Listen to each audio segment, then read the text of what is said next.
Ana, boa noite.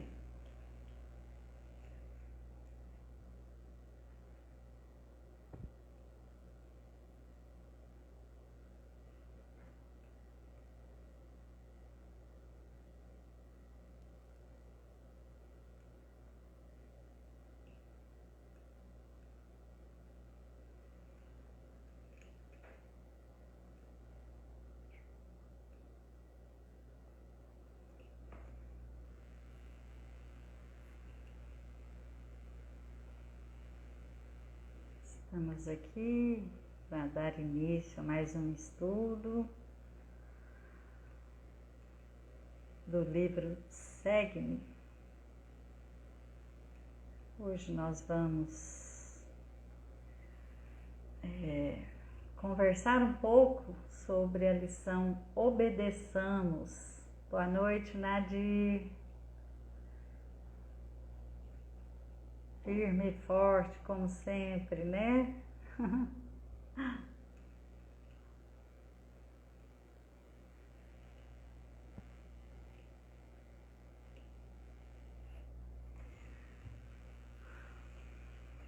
Vamos aguardar aí mais uns minutinhos.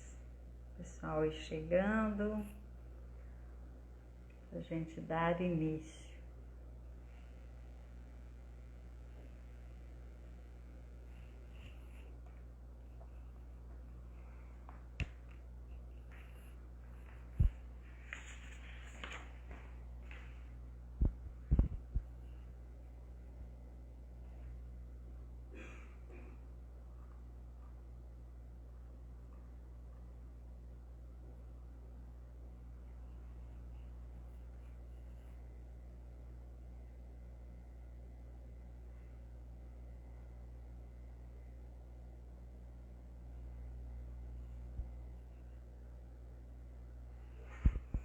Vamos lembrar de pegar uma água, um copo, uma garrafinha para ser fluidificada durante o nosso estudo.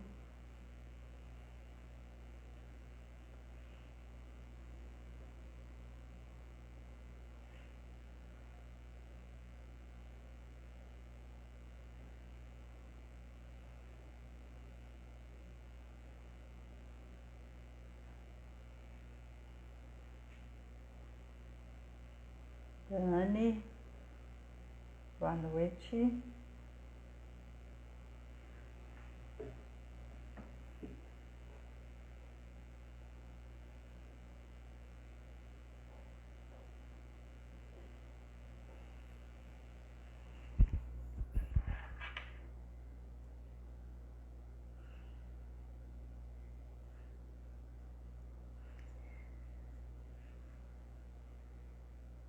Vamos então fazer a nossa prece.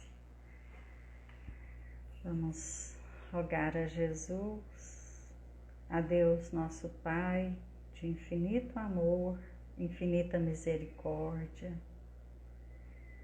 que mais uma vez possamos contar com a presença dos amigos e benfeitores que nos acompanham nesses estudos, que possamos realmente compreender os ensinos de Jesus, a lição da noite de hoje, e assim, em aprendendo, que possamos compartilhar o que aprendermos e também colocar em prática, né, no nosso dia a dia. Agradecendo também, mais uma vez, a oportunidade concedida a todos nós de ter o contato com o Evangelho de Jesus. Que assim seja. André, boa noite. Hoje nós estaremos aqui eu e vocês, a nossa companheira de lives, a Vitória, não pôde estar com a gente hoje por motivos de trabalho. Então, que Jesus possa abençoar os que hoje não puderam, né, compartilhar com a gente esse estudo. Então, do livro Segue-me, a lição de hoje é Obedeçamos, e eu vou fazer a leitura e a gente vai comentar um pouquinho do que a gente compreendeu, tá? Obedeçamos. Aqui tem então uma partezinha da carta de Paulo a Filemon. Escrevi-te confiando na tua obediência, sabendo que ainda farás mais do que te digo. Paulo a Filemon, capítulo 1, versículo 21.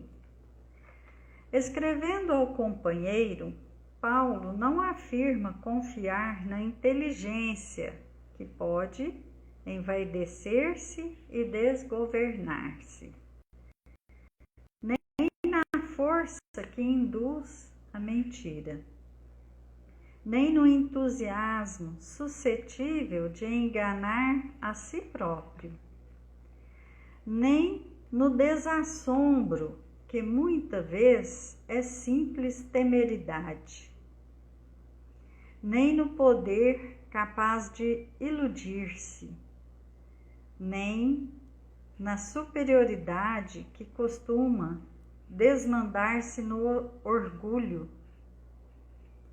O apóstolo confia na obediência, não na passividade cegueira que alimenta a discórdia e o fanatismo, mas na compreensão que se subordina ao trabalho por devotamento ao bem de todos, enxergando na felicidade alheia a felicidade que lhe é própria.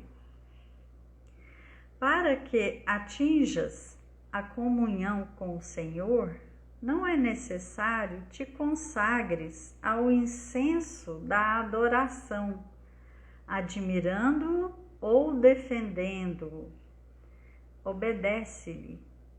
Seguindo-lhe as recomendações, aperfeiçoarás a ti mesmo pela cultura e pelo sentimento, e terás contigo o amor e a lealdade, a harmonia e o discernimento, a energia e a brandura que garantem a eficiência do serviço a que foste chamado. Saibamos, pois, obedecer ao Senhor em nosso mundo íntimo e aprenderemos a fazer mais pela vida do que a vida espera de nós. Então, essa última frase aqui faz alusão à parte da carta em que Paulo diz a Filemon: sabendo que ainda farás mais do que te digo, né? Faremos mais pela vida do que a vida espera de nós. Então, primeiramente, vamos contextualizar um pouco a questão da carta a Filemon.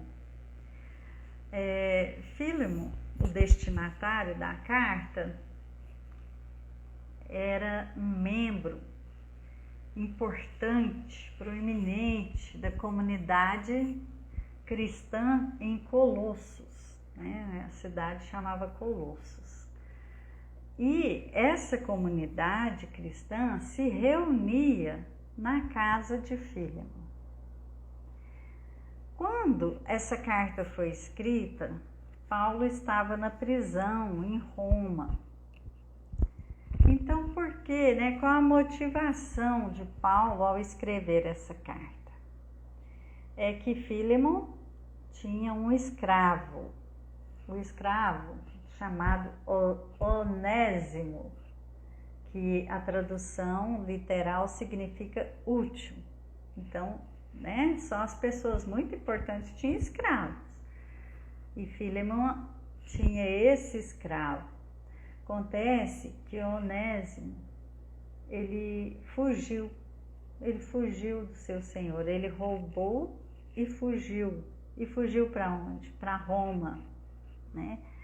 E Paulo, então, fica conhecendo o fugitivo, mas ele se afeiçoou a esse escravo, né, chamado Onésimo, e esse escravo prestava valiosos serviços a Paulo. Então Paulo queria resolver a situação, porque o escravo, ao fugir do Senhor, ele tinha infringido as leis romanas, isso era gravíssimo, né? E ele queria então, de alguma forma, ajudar ambas as partes, ao amigo Filemon e ao escravo também, que estava realmente em maus lençóis. E Paulo então recomenda a Filemon que perdoasse Onésimo e recebesse de volta ao serviço, ou recebesse de volta ao serviço, como um irmão em Cristo, né? Então, o motivo da carta, o teor da carta, Paulo escrevia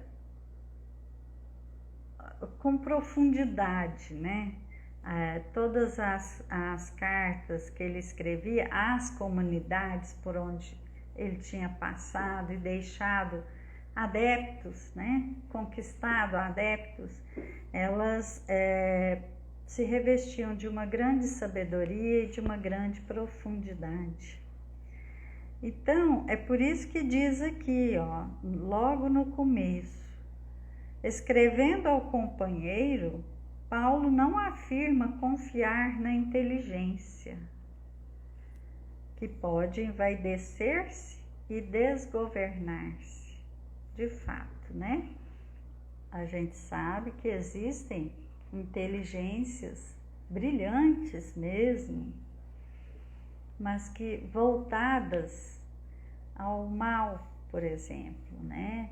Ou as coisas escusas, as coisas que estão em contradição com as leis divinas. Por isso, nós vamos, no decorrer, nós vamos percebendo que o uso das palavras, elas foram escolhidas. Núbia, boa noite. Então ele diz que não confiava na inteligência por esses motivos, nem na força que induz a mentira, nem ao entusiasmo de enganar-se a si próprio. Ele vai elencando aqui, né, o porquê da escolha obediência, e nós já vamos ver. Nem no desassombro, que muitas vezes é simples temeridade. Então, o que é temeridade? É o excesso de confiança que leva a muitas vezes a inconsequência. É aquela pessoa que age sem pensar nas consequências das suas ações, age por impulso, né? Então, ele também diz aqui, não confiar no poder que é capaz de iludir-se, né? Porque a pessoa, quando ela deseja muito o poder, algum tipo de poder, logicamente, que está falando mais alto aí, a sua vaidade, o seu orgulho.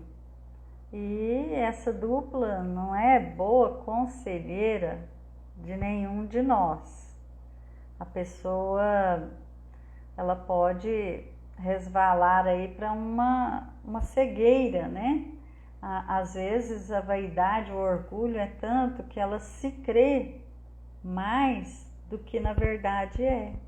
Mais do que na verdade ela consegue ser,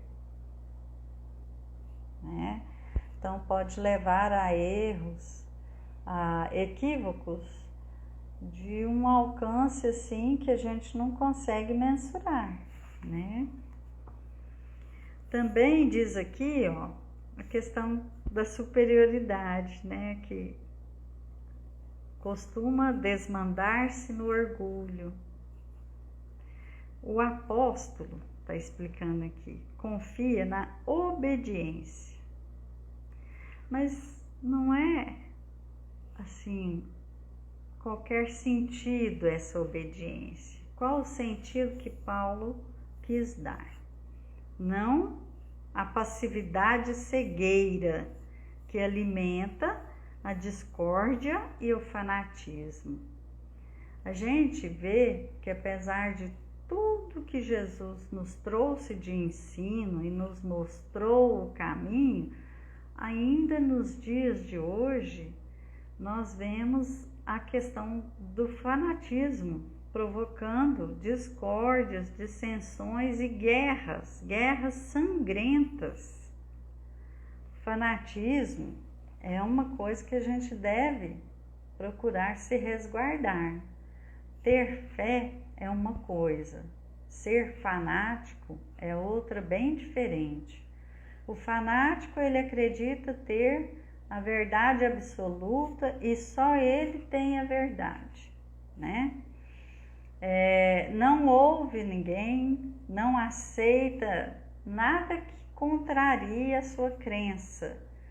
E por causa disso, muitas vezes é levado a extremos, ações extremas. Como eu disse, ainda hoje, em muitos lugares, as pessoas até matam em função de suas crenças, né? Aí,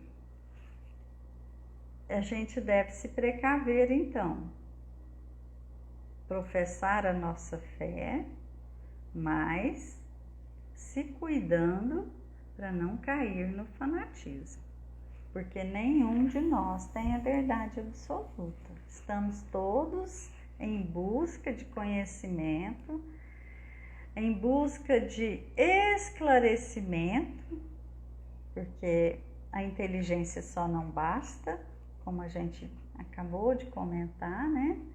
Existem inteligências brilhantes, mas que desviam esse bem, esse talento confiado, né?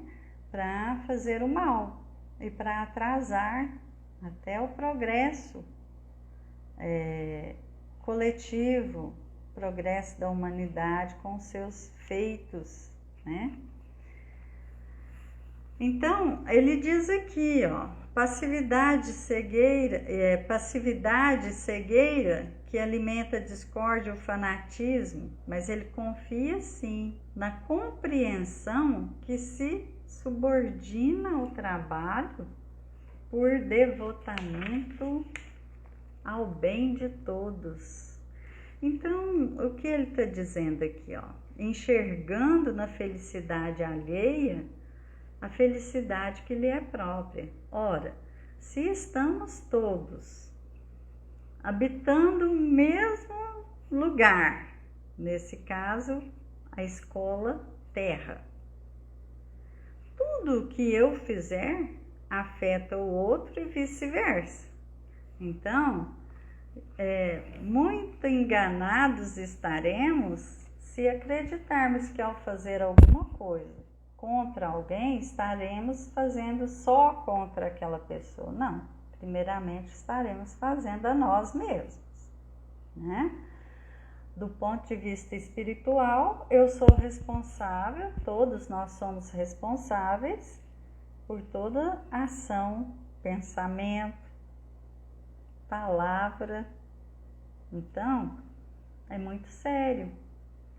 E, por incrível que pareça, ainda há muitas pessoas que se deixam levar por essas ilusões, de que quando praticam o mal, quando prejudica alguém, está prejudicando só o outro. Vejamos quanto é importante que a nossa inteligência, a nossa fé seja iluminada pela razão, pelo conhecimento que vem do estudo, não é? Quando nós compreendemos, é que nós verdadeiramente temos condições de obedecer. Quem não compreende e não aceita, o que é? Rebelde, revoltado. E nós não estamos falando aqui de obediência, senão às leis de Deus. É a essa obediência que Paulo se refere aqui na carta que ele escreveu. Quem compreende as leis divinas é que verdadeiramente obedece. Por quê? Porque se não há compreensão, às vezes ela pode até praticar alguma coisa ali que está em acordo com as leis divinas, mas não vem do coração.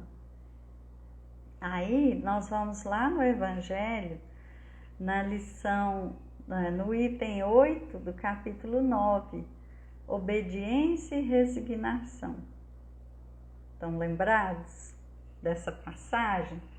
Vamos ver aqui um trechinho que a gente vale a pena, né? Nós estamos aqui fazendo um estudo, não há pressa, nós não precisamos correr com o livro, nós precisamos entender. Os espíritos superiores, os amigos espirituais, eles nos dizem assim, não é necessário a gente ler assim quase o Evangelho inteiro de uma vez, que seja uma frase, um parágrafo, mas que a gente compreenda. A Ana está fazendo um comentário aqui, ó. O melhor caminho é nossa reforma íntima. Exatamente, exatamente. É para isso que nós reencarnamos, né?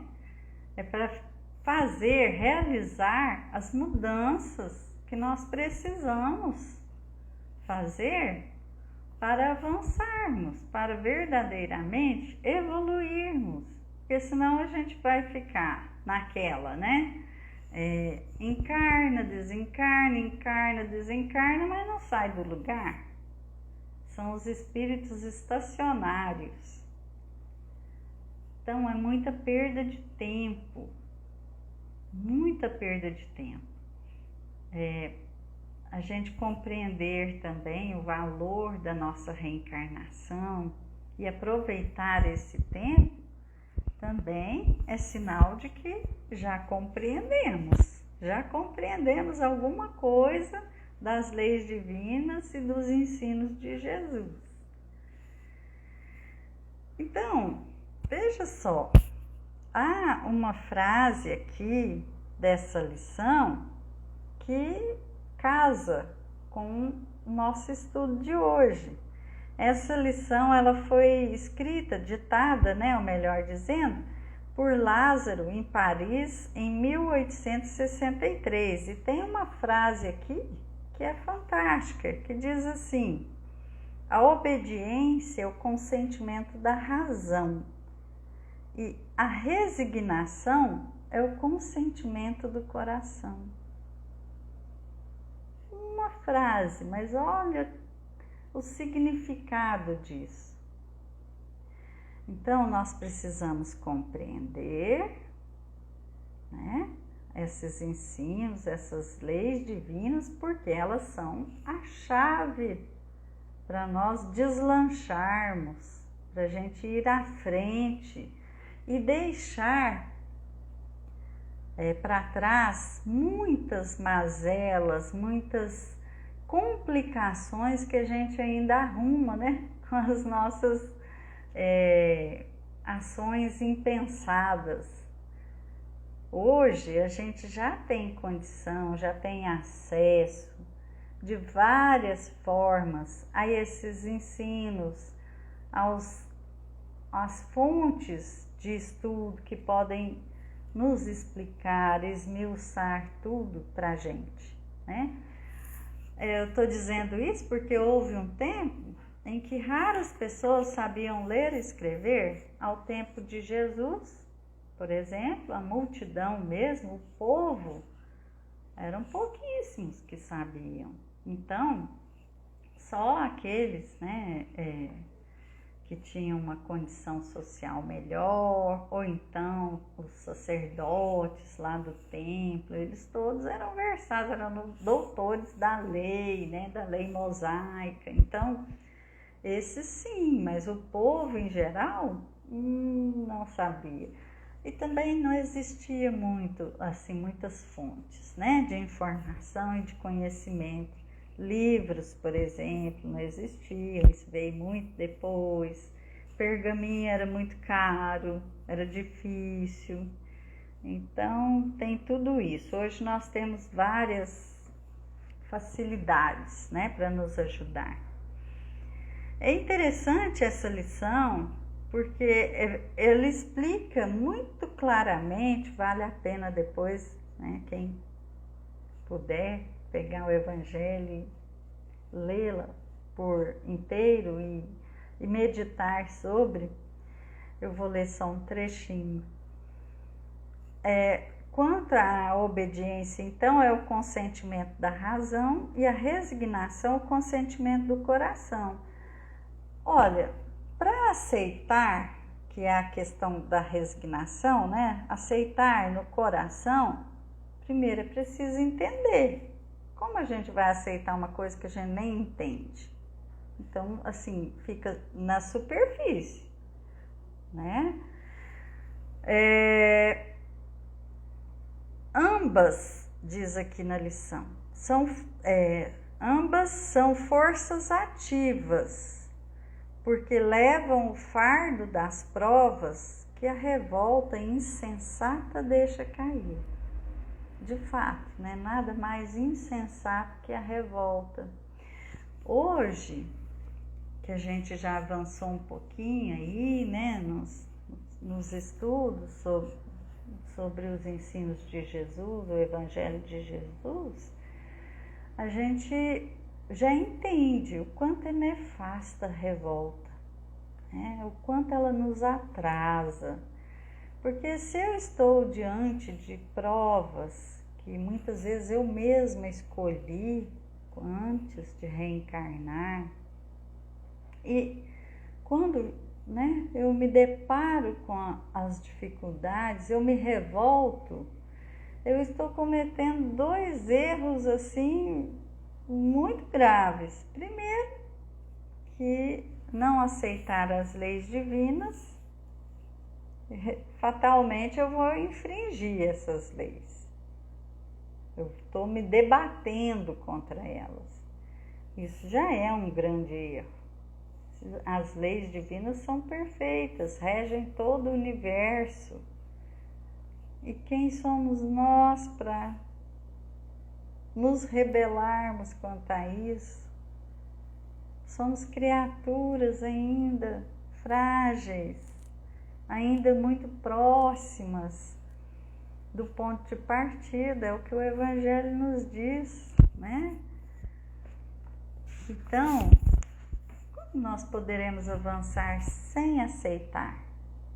Se qualquer coisa a gente se sente ferido, se sente desprezado, menosprezado, como assim?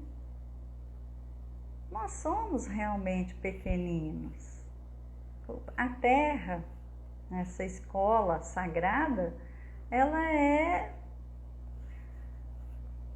um dos planetas mais materializados, onde predomina o mal. Se a gente tivesse já um avanço espiritual, um progresso realizado, a gente com certeza iria reencarnar noutra morada, né? Há muitas moradas na casa do Pai, mas por enquanto o que a gente dá conta é essa aqui. Então, aceitar a nossa condição é o primeiro passo, né? E aqui nessa lição do Evangelho, ainda Lázaro é bem incisivo. Obedeceis à grande lei do progresso, que é a palavra da vossa geração. Infeliz do espírito preguiçoso, daquele que fecha o seu entendimento. Sabe aquelas, vocês já ouviram alguém dizer assim: eu não sei, não quero saber. É esse caso aqui. Fechou o entendimento, né? Infeliz porque nós, que somos os guias da humanidade em marcha, o chicotearemos e forçaremos a sua vontade rebelde com o duplo esforço do freio e da espora. Toda resistência orgulhosa deverá ceder cedo ou tarde, mas bem-aventurados os que são mansos, porque darão ouvidos dóceis aos ensinamentos. O quanto bem-aventurados são os que ouvem, compreendem e procuram praticar. É isso que ele está dizendo. Ao mesmo tempo em que ele fala, não com essas palavras, mas enfim, o que ele fala é: querendo ou não querendo, todos iremos nos submeter às leis divinas. Quem aceitar, compreender, aceitar, vivenciar esses ensinos, será feliz, terá tranquilidade, terá paz de espírito para avançar. E aqueles que não querem, como agora, por exemplo, nós estamos na situação, muitos de nós já sabemos, a transição da Terra a um mundo de regeneração. E os rebeldes, eles vão ser submetidos à lei de progresso, porque ninguém foge a ela. E aí ele é bem incisivo, né? Nós que somos os guias da humanidade em marcha, o chicotearemos e forçaremos a sua vontade. De que forma? Os espíritos que não aderirem, vamos dizer, né, às leis divinas, não poderão ficar na Terra. Aí, né, a alusão ao freio e à espora. Não vai ter escapatória. É isso que está dizendo a lição. Então, procuremos entender e obedecer para nos adiantarmos mais rapidamente, para não sofrermos mais do que o necessário, né? Porque nós já temos uma bagagem anterior e que nós vamos ter expiações aí pela frente, mas que quando chegar o momento estejamos mais fortalecidos, sejamos menos orgulhosos,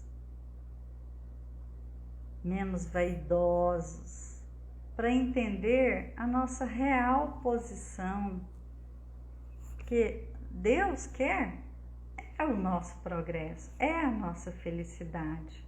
Quem está retardando isso somos nós mesmos, pela nossa incompreensão, incapacidade de sermos mais humildes, né? Então, continuando aqui, mais um trecho,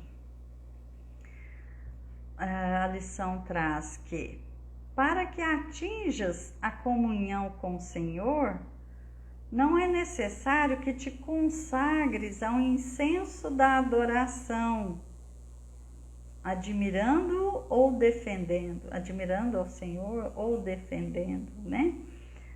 Por quê? Por que está dizendo isso? Porque a fé, ela precisa ser ativa. Se a gente ficar só adorando, isso não nos leva adiante.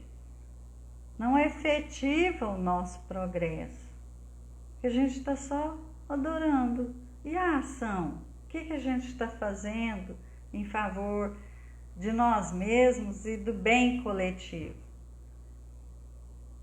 Porque enquanto nós não compreendermos que necessitamos trabalhar pelo bem coletivo, é que nós ainda não compreendemos o tamanho do nosso egoísmo.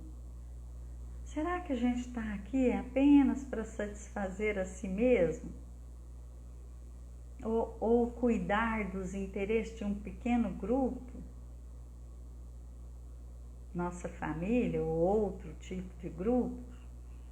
Não, é muito mais do que isso, porque somos espíritos eternos, somos cidadãos universais, não podemos esquecer disso, porque senão a gente enxerga as coisas de um ponto assim que elas se tornam muito pequenas.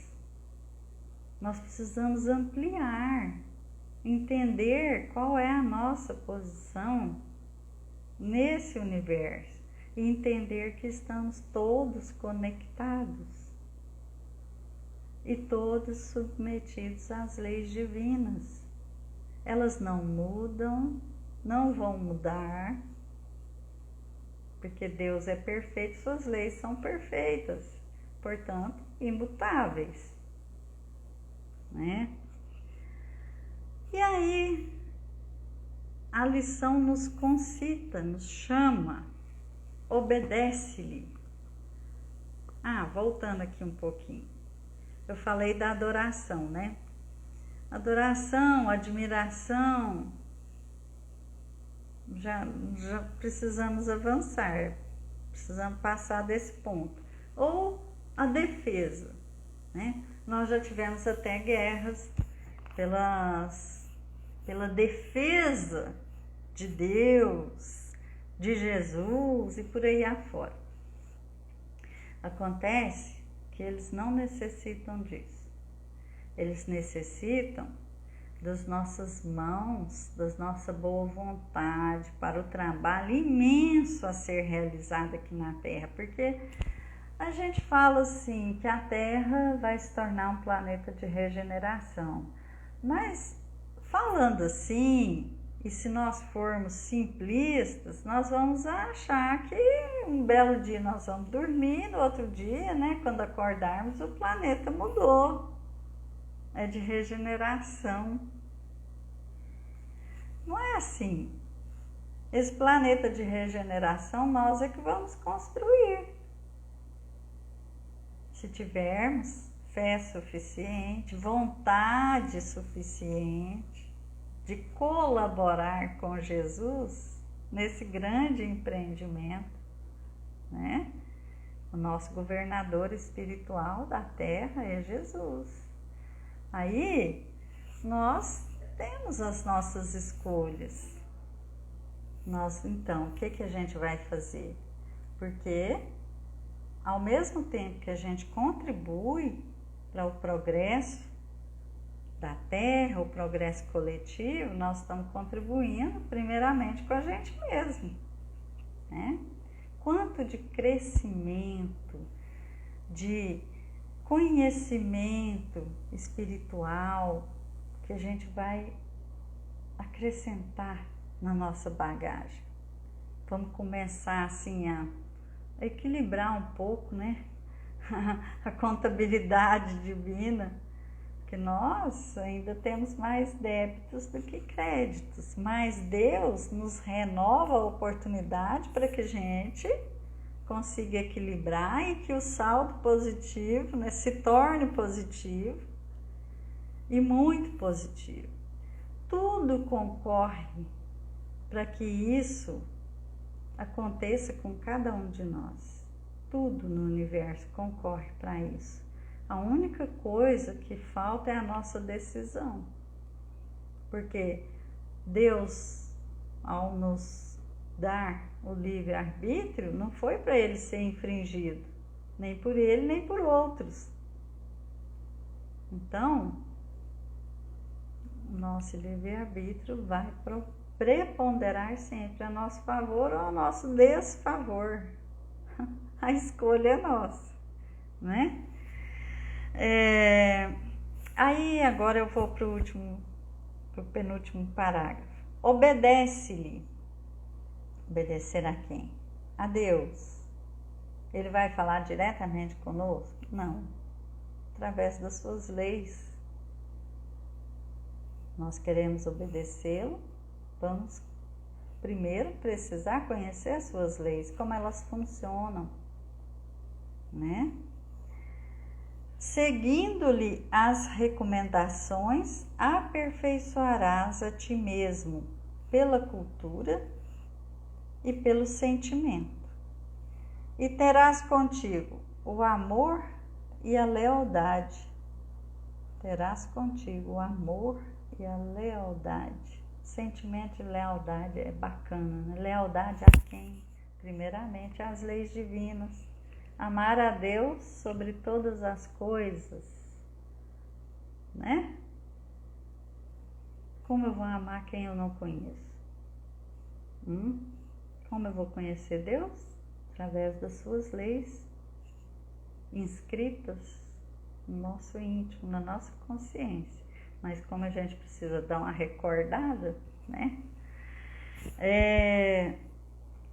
Seguindo-lhe as recomendações, aperfeiçoarás a ti mesmo pela cultura e pelo sentimento, e terás contigo o amor e a lealdade, a harmonia e o discernimento, porque a inteligência só não basta, porque a inteligência sozinha, sem o discernimento, leva ao caminho oposto do que a gente precisa, né?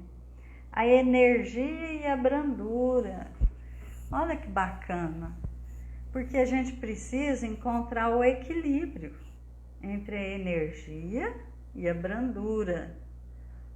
Equilíbrio dessas duas coisas é o que fará com que a gente conquiste a si mesmo, né? Porque pessoa descontrolada, ela não vai poder ajudar ninguém, não é mesmo?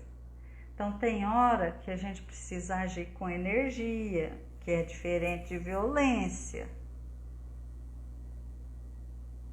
A brandura não é aceitar tudo, mas é, por exemplo, há momentos em que a gente precisa, às vezes, corrigir um irmão em particular, né? Como nos ensina o Evangelho. E aí, por exemplo, é uma das ocasiões que a gente precisa usar a energia e a brandura. Porque senão a gente não vai ajudar ninguém, né? A gente nem ele. Se ele precisa, né? Se a gente percebe que a pessoa precisa de um irmão no sentido verdadeiro, para dizer para ele, olha, você está indo por um caminho que não vai te levar a um bom termo, a um bom lugar, mas há formas e formas de fazer isso, né? E aí nossa intenção é tudo, porque virão em nosso auxílio espíritos mais adiantados do que nós, às vezes pessoas que querem muito ajudar aquele a quem a gente vai abordar, vai fazer uma conversa, né? Então a nossa intenção é tudo, porque para Deus e para a espiritualidade superior nós somos transparentes, não é uma questão só de palavras, né? A energia e a brandura que garantem a eficiência do serviço a que foste chamado. A todo momento a gente é chamado, não é só na casa espírita, na tenda, no terreiro de Umbanda, no templo. A todo momento nós somos chamados. na nossa família, no nosso trabalho, no trânsito, na vizinhança de onde a gente mora. A gente é chamado a todo momento. Saibamos, pois, obedecer ao Senhor em nosso mundo íntimo. Aí outra vez a questão da sinceridade, da coerência com a gente. A gente não precisa, sabe, assim, não deveria se preocupar mais com os outros, a opinião do outro, as aparências, né? Acabamos de dizer, a nossa intenção é tudo.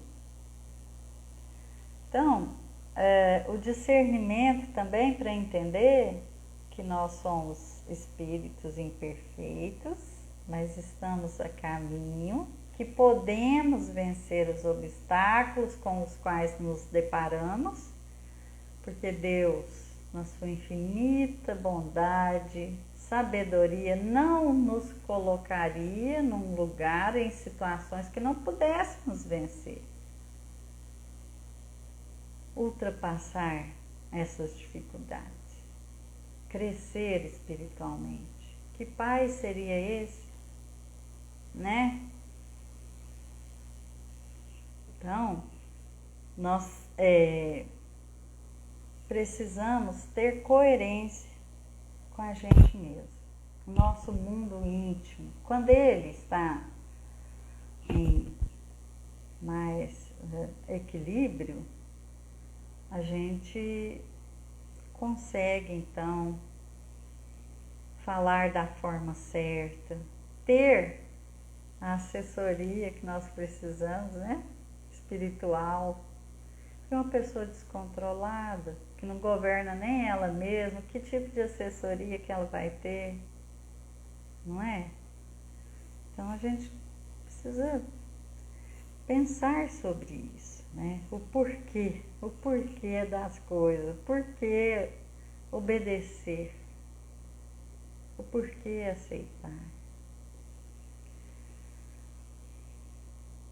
Saibamos, pois, obedecer ao Senhor em nosso mundo íntimo e aprenderemos a fazer mais pela vida do que a vida espera de nós. Porque aí já não vai ser tão difícil, não vai ser um fardo, a gente vai fazer com alegria. Aliás, Jesus nos recomendava que estivéssemos sempre alegres. Por quê? É porque tudo está tão bom a todo momento? Não. A alegria de trabalhar na obra do Pai. Essa alegria.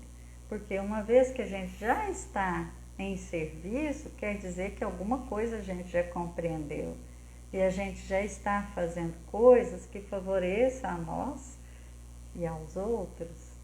É essa alegria, não é que vai ser tudo maravilhoso, cor-de-rosa, mas sabermos que estamos a caminho e já conseguimos sair um pouco de nós mesmos e fazer alguma coisinha, nos dá uma alegria infinita, que não tem comparação, né? Bom, poderíamos falar mais, mas não devemos, porque o horário já acabou o tempo. Eu quero agradecê-los pela companhia, agradecer mais uma vez a Jesus pela infinita paciência e amorosidade com que trata a todos nós, lida com todas as nossas dificuldades. Então, que Jesus esteja conosco hoje e sempre, e que possamos todos estar com Ele também. Uma boa noite a todos vocês, uma excelente noite espiritual de refazimento, de tranquilidade. E na próxima semana, os nossos amigos trarão a continuidade do estudo do livro Segue-me, psicografado pelo Chico, ditado por Emmanuel. Boa noite a todos. Fiquem com Deus.